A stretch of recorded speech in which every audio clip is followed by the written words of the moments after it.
So let me introduce the third speaker now, and this is Professor Kristjan Plazer from the University of Salzburg, Paris-London University of Salzburg.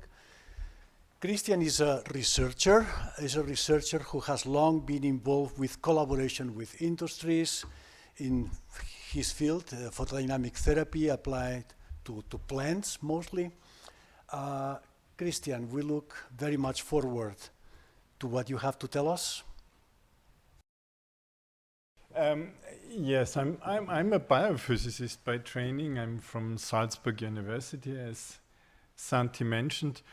I got interested in photodynamic therapy against tumors back in 1997. So last year I was 25 years in the photodynamic approach, and my lab specialized on the antimicrobial PDT back in 2009. And the topic of today's afternoon is how can we bring the approach, the Light4Lungs approach, from the laboratory to the patients. And when I was reflecting on the topic, I wondered, who are the patients? Of course, they are humans, but maybe we can illuminate the relevance of the Light4Lungs projects within the One Health concept. And this is what I will be talking about today.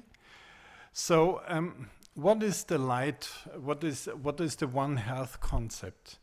According to this concept, healthy humans can only exist in their healthy environments, which means that they need to be surrounded by healthy animals and healthy plants.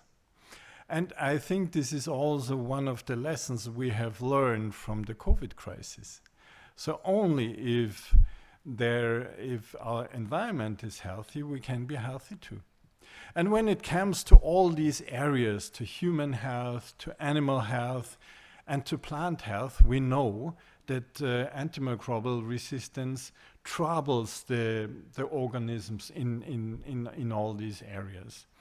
Plus, we know that food is a very important shuttle in between.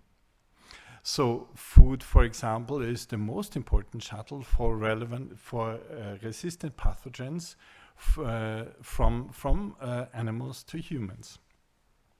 And I'm personally convinced that the Light4Lungs project is very central in this approach.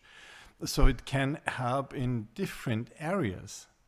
And I want to stress this argument today, because we can really benefit from the advantage the Light4Lungs photodynamic approach offers. It is effective, as we hear. It can be quite economic, because we don't need to add any additional drugs, for example. It's universal. So we might not be able to treat bacteria only, but also other pathogens, probably like fungi. And we have heard that we can treat resistant strains, and we do not induce resistance by the method itself.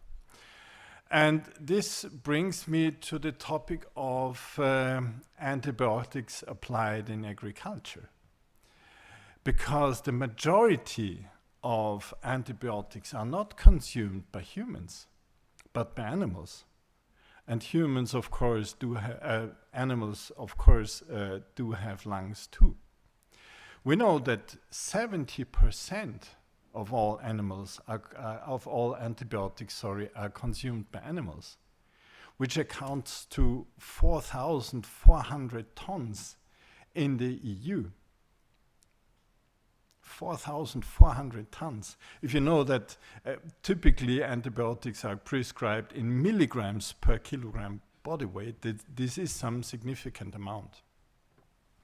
I've stressed that food is a very important shuttle for resistant pathogens from animals to humans, which means that if we protect animals, we protect humans. Yes, this is the distribution of antibiotics prescribed for animals, for the treatment of animals in the EU. You see that it differs from country to country. However, the amounts are quite significant. And of course, this leads to the development of resistance.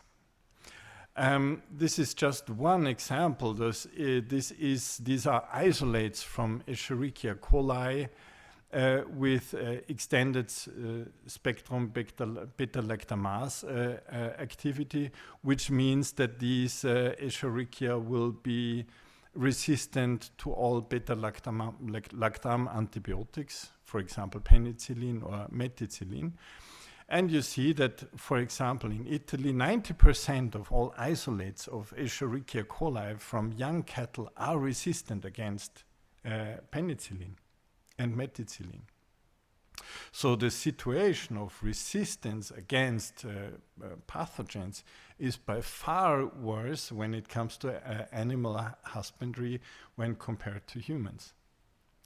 So I would like to suggest to expand the Light4Lungs project to the treatment of animals within the One Health concept.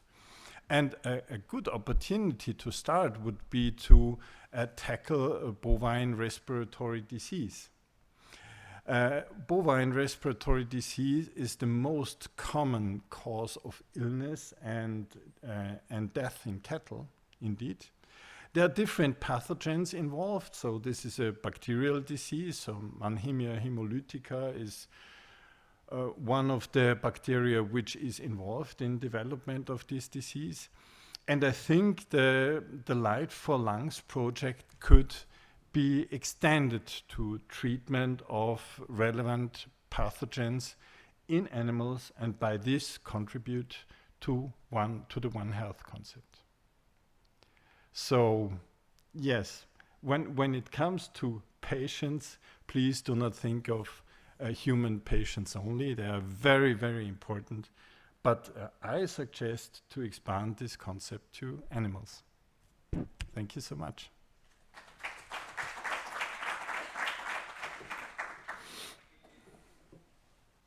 Thank you. Thank you very much, Kristjan, for your message.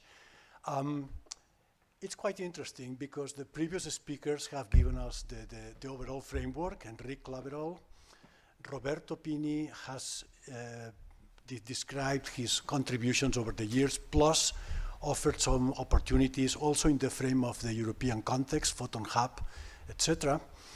And now you made it even closer to what we did, in that you mentioned ways of expanding or applying our results that might be easier to get the final application because of regulatory issues. And that brings me, and I'm not making any statement now, but just seeding the idea of device versus nanomedicine. Where are our particles in general? Are those a device? Are those a medicine? What is the regulatory pathway for them? And maybe we should forget for the moment and use to treat infected animals to see it closer or an easier application, perhaps. I leave it here. That's just food for thought.